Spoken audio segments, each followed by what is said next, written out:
Es el tilacino, también conocido como lobo marsupial o tigre de Tasmania. Un cazador solitario de canguros que agotaba a sus presas persiguiéndolas tercamente hasta que se le entregaban.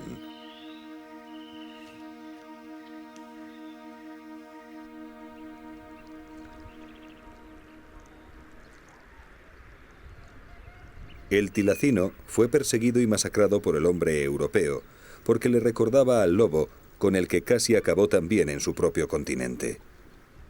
Como siempre, la obstinación asesina del blanco dirigió su escopeta hacia ese cánido, o lo que fuera. Todo empezó cuando en 1803 se produjo la primera gran migración de colonos para instalarse en estas tierras.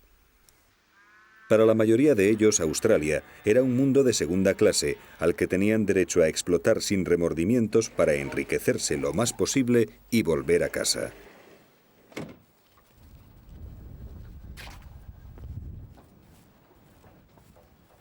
Jeff King es nieto de los que se quedaron y aún sigue aquí.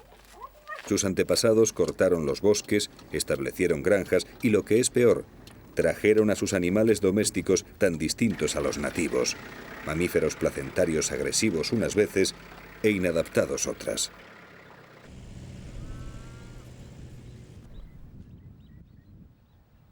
Los marsupiales australianos, que habían evolucionado aislados durante más de 50 millones de años, se vieron agobiados por vacas, ovejas, cerdos, caballos, cabras y perros.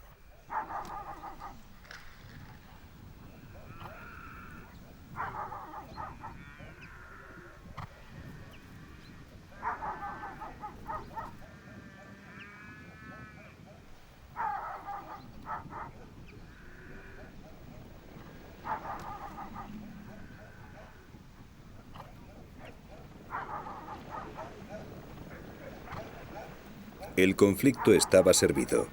Muy pronto los granjeros acusaron a los tilacinos del ganado que mataban los perros asilvestrados y las enfermedades. La calumnia fue creciendo y en poco tiempo toda Escopeta sabía ya quién era el culpable de todo lo malo que ocurriera en su granja: las enormes fauces del lobo marsupial.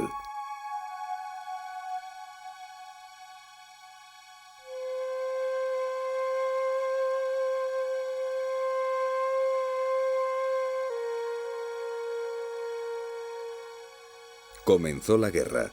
Los cazadores mataban tilacinos y se fotografiaban con sus cadáveres mientras abrazaban a los auténticos causantes.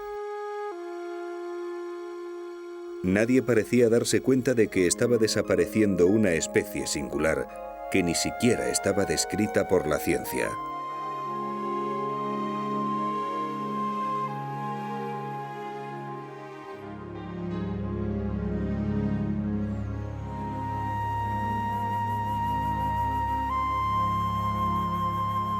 Las pieles de tilacino se pusieron de moda en Londres para confeccionar chalecos de caballero, mientras los últimos ejemplares de la herencia predadora de Gondwana se pudrían en jaulas cutres de zoológicos en los que nadie los miraba por sus costumbres nocturnas. La maravilla evolutiva se fue con la extinción como abogado de oficio.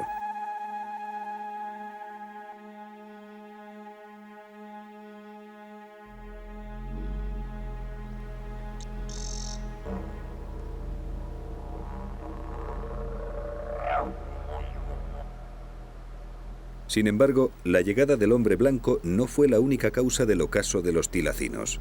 50.000 años antes habían llegado los antecesores de los aborígenes australianos desde Asia. Fueron bajando hacia el sur a lo largo de muchas generaciones. Sus pinturas nos hablan de un profundo sentido de afinidad con las criaturas de su tierra, de una reflexión acerca de su lugar entre ellas. Los aborígenes cazaron siempre a los tilacinos, entre otros muchos animales, pero alcanzando un equilibrio con ellos sin exterminarlos.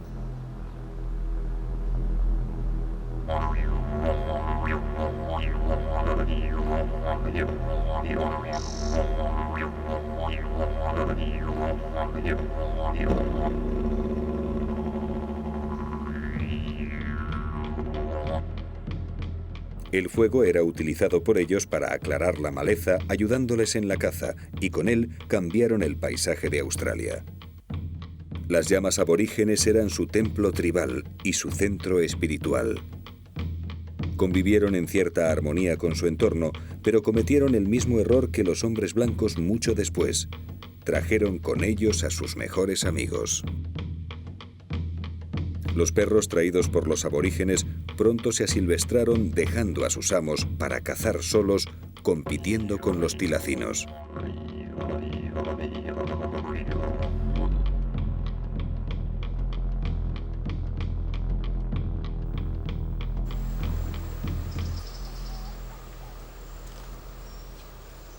Con todo, el desastre total para nuestro lobo marsupial sobrevino hace unos 3000 años con la aparición de su peor enemigo, el dingo.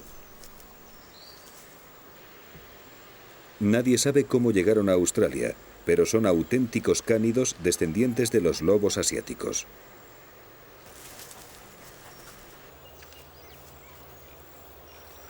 Su poder es la familia, porque cazan en grupos organizados y paren grandes camadas de cachorros.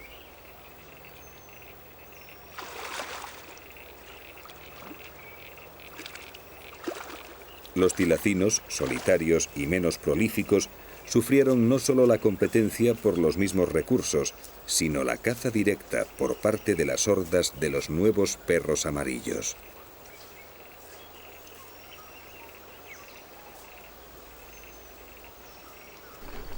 Desde entonces, los dingos son los mayores carnívoros terrestres de Australia, atacando desde a los grandes canguros hasta los tercos wombats, pasando por lagartos y pequeñas presas.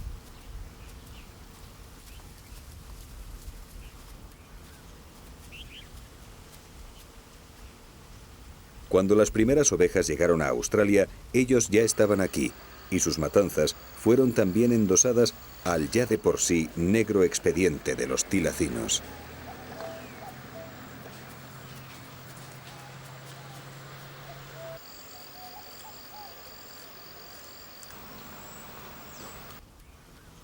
Hoy, los dingos siguen siendo un problema, hasta tal punto que se ha construido la mayor valla del mundo para separarlos de las ovejas, una alambrada de 5000 kilómetros de largo.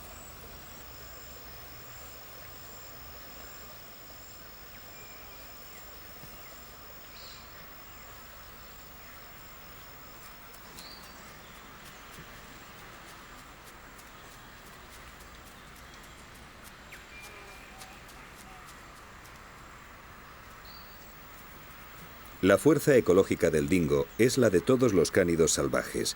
Es capaz de adaptarse a casi todo.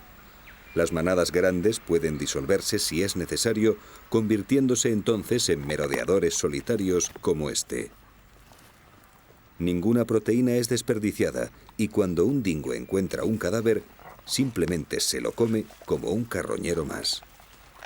En una tierra llena de escopeteros, como lo era la Australia de los primeros colonos blancos, este era un recurso abundante.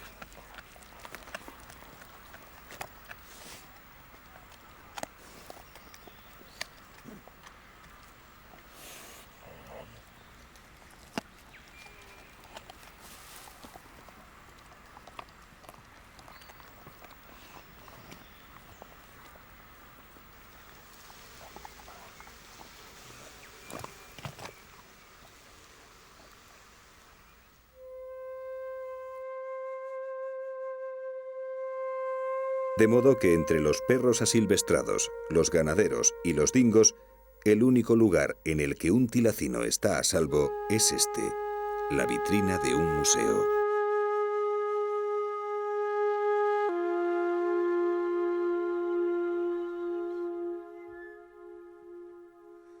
Al menos nos quedan estas viejas imágenes de los últimos ejemplares cautivos de esta joya zoológica. Cuando este espécimen que vemos murió en 1936, el gobierno de Tasmania declaró protegida la especie, pero era el último. El tilacino fue protegido y extinguido el mismo día.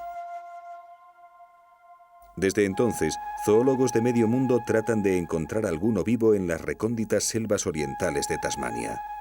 Marcas de sus enormes y peculiares fauces han querido ser vistas en cráneos de ovejas muertas, pero lo cierto es que la leyenda continúa.